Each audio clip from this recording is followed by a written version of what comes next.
A woman wanted to grab a drink after work to decompress from the stress. Her boss's phone call came in at the worst possible time. Her mood soured the instant she saw the caller ID. She pushed her phone aside in frustration. She ended up answering the call anyway, despite her reluctance. The person on the other end told her to come pick up a drunken Max. Lemon wanted to turn down the request. The caller hung up the phone before she could say no. She had no choice but to follow the instructions. Lemon rushed over to the bar immediately. Max was already completely wasted by the time she arrived. Lemon was long used to seeing him in this state. She struggled to support her tall boss as they walked. Max suddenly looked like he was going to vomit. Lemon quickly covered his mouth with her hand. Max managed to hold it back and avoided a public scene. The Max in the car was a far cry from his usual serious self. He started singing loudly and totally out of tune. His arrogant and bossy attitude hadn't changed a bit. 你就老老实实的给我当秘书就行了，上哪儿找我这样的老板啊？ Lemon couldn't stand his obnoxious behavior anymore. She slammed her foot down on the gas pedal to vent. Max was startled in the back seat. Lemon was full of complaints by the time they got back to his place. She still took care of the drunk Max just like she always did. 我睡得真快，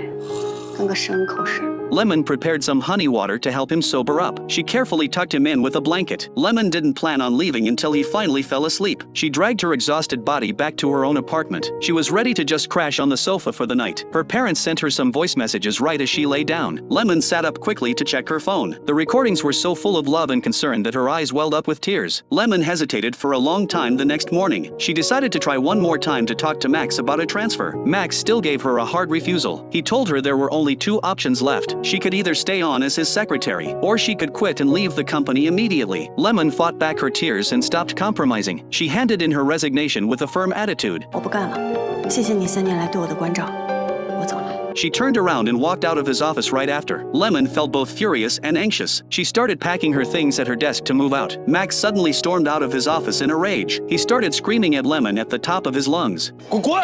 The workplace tension that had been building for years finally exploded. Lemon's heart was filled with pure anger.